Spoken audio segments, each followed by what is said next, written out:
Time right now for Ask the Expert. As our body ages, so do our brains. Dr. Brian Baer is here today to discuss staying mentally sharp as we get older. So, cognitive aging, what is that? Well, it's not a disease. It's a process that occurs throughout our lifetime, and no one can escape it. It's related to health and environmental factors. They have a direct impact. And what's important to remember, it's not like Alzheimer's where neurons actually die.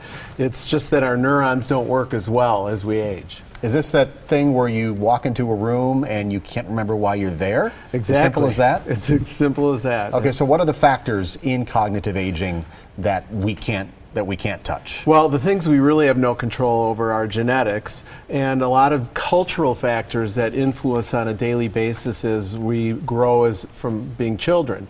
Things that are doable and we do have impact on are exercise, physical activity, education, keeping our brain active. We talked about crossword puzzles and Sudoku, those type of things. They're all very important. She said in the newsroom earlier today, we need to, if you're right-handed, I had always heard brush your teeth with your left hand. Start doing things with other...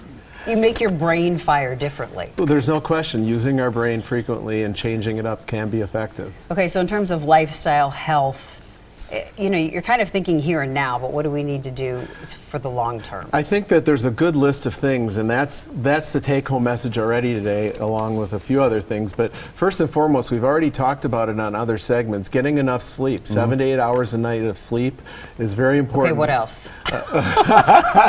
That rules you out, huh? No, a lot of people out. They're all going, yeah, yeah. Well, there's a lot of people who take medicines that definitely impact our brain, like anti-anxiety agents, sleeping medicines. A lot of people take over-the-counter antihistamines, and a lot of people take prescription bladder drugs. All these impact our brain.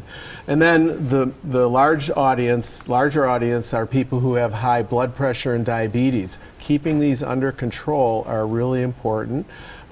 Keeping socially and intellectually active.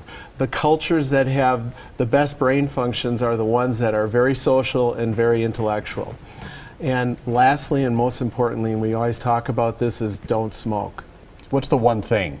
Don't smoke. If there's one thing we can do to help. Well, I think smoking is becoming a lesser trend. I think being physically active and getting enough sleep are probably the two most important things. Always keep doing new things. Exactly. I'll get working on that sleep thing. Thanks, Dr. Baer. Got a question for our experts. Mail them, email them at AskTheExpert@today'stmj4.com. Also leave a voicemail. That number is right there on your screen, the number to call.